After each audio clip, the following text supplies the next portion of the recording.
The NFL regular season is essentially behind us. That means Dynasty season basically starts now. So let's look at some guys you should be stashing either off of waivers or making cheap trades to acquire before the actual NFL offseason gets here. Starting at the running back position, let's go probably the cheapest player I can think of. By far the cheapest player we'll talk about on today's video, Tyler Badie. Now, he's on IR right now.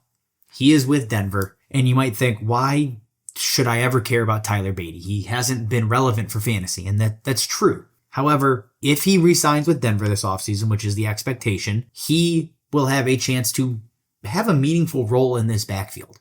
This backfield is terrible. That's the whole premise of stashing Tyler Badie. Javonte Williams, bad. Audric Estime has been pretty bad. Jaleel McLaughlin, also pretty damn bad. Before Badie went out, he had a 9-carry, 70-yard game. And that is the kind of explosive playmaking they just have not had in this backfield. There's always potential they go and add another high-profile back either in the draft or in free agency. And if that happens, you just cut Tyler Badie.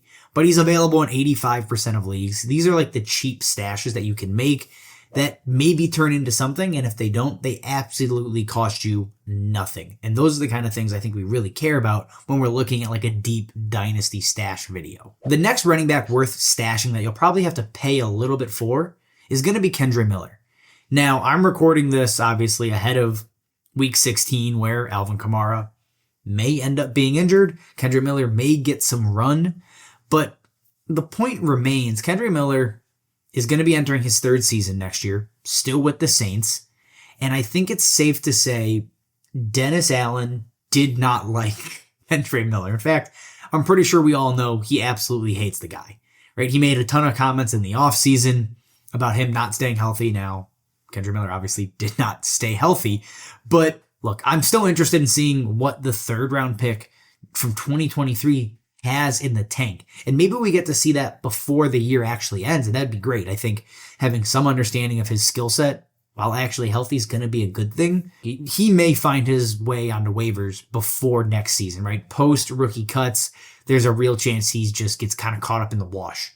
So if that's the case, he's a guy I'm interested in holding just to see if they make any additions in the offseason, because if not, it's him and Alvin Kamara. And should Kamara get hurt, continue to slow down, etc., Kendre Miller is going to be one injury, one play away from being potentially the lead back in a, what I think we all could consider, an average NFL offense. Now, going to the running back position, I think this is an obvious one. Jermaine Burton, he is going to be a stash for most people. And look, the truth is Jermaine Burton's going to fall well underneath that 500-yard baseline I really care about for rookie wide receivers. But his situation is a little bit unique given that he's, alongside Jamar Chase and T. Higgins. Now, they spent a third-round draft pick on him last season, and that was because I think it's an investment to replace T. Higgins. Everything points to T. Higgins not coming back. And yes, right now there's chatter or news about T. Higgins, right, maybe re-signing because he now has Jamar Chase's agent and all these other kind of, positioning type moves that are going on behind the scenes. But the fact is, the Bengals probably will not have the money to keep him and Jamar Chase, right? And with Joe Burrow's monster contract. It's going to be really hard. If that's the case, maybe Jermaine Burton steps up next year. Now, he's probably the most expensive player on this list because everybody expects that role to kind of vacate and Jermaine Burton to fill that role again alongside Jamar Chase and be tied to arguably the best quarterback in the NFL in Joe Burrow. So that's the risk here. And the added risk on top of that is Jermaine Burton is a head case. I mean, it was well documented throughout the draft process. It was well documented during the season when he was inactive because he just didn't show up for practice on a game plan that was set to almost feature him. So there's plenty of other issues with Jermaine Burton.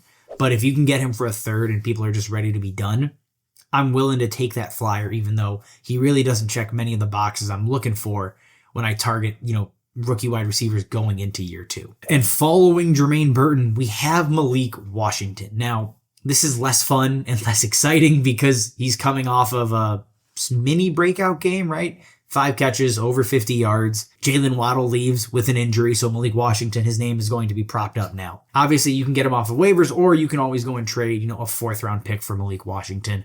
That price may shift given how he does with Jalen Waddle missing a little bit of time potentially. But the fact of the matter is, as Tyreek Hill slows down, right, Jalen Waddle continues to work and be a good wide receiver. They need a third wide receiver on this team. Malik Washington may have the inside track for next year. You're tied to Tua, who I think is still above average for fantasy purposes.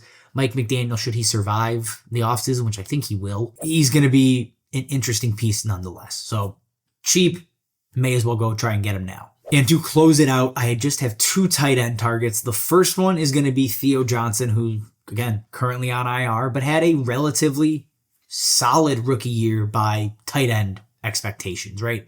He is a freak athlete that pulls in an 11% target share and really doesn't have a ton of competition right now. Next season, the expectation is they're going to add a couple of weapons alongside Malik Neighbors because they desperately need it. But assuming they don't go out and add 2 big-time playmakers, this team is still going to be searching for guys that can make their rookie QB's life easy. Whether that's Shedeur Sanders, whether it's Cam Ward, or maybe somebody else if they miss on both. Theo Johnson is going to be stepping into potentially a better offense with less of a focal point on him and year 2 as a tight end. So I think just interesting to keep in mind as we see these guys take leaps and bounds as they get into the NFL at the tight end position. And speaking of somebody we want to take a massive leap forward, Ben Sinnott is, can't go lower. Let's just put it there, right? He's basically been an absolute zero through his rookie year. But basically, let's just step back and look at the narrative. Let's play that game. He is playing behind Zach Ertz. He is a second-round rookie taken in the NFL draft. He is 6'4", with 4.6 speed. He plays with a mobile quarterback. All of these things, does it sound familiar? It sounds like Trey McBride after his rookie season. Now, admittedly, Trey McBride was not a total zero as a rookie, and there was some reason to maybe get excited, right, if Zach Ertz went down or got traded. That's exactly what happened. Ben Sinnott, look, could be in a similar position to succeed next year. Zach Ertz is a free agent. He may not be back with this roster, and if that's the case, Ben Sinnott should step into a good role alongside Terry McLaurin, and really that's about it. So I like the upside and the potential, given that you can probably get him pretty cheap because of how little he did. Again, basically nothing during his rookie year.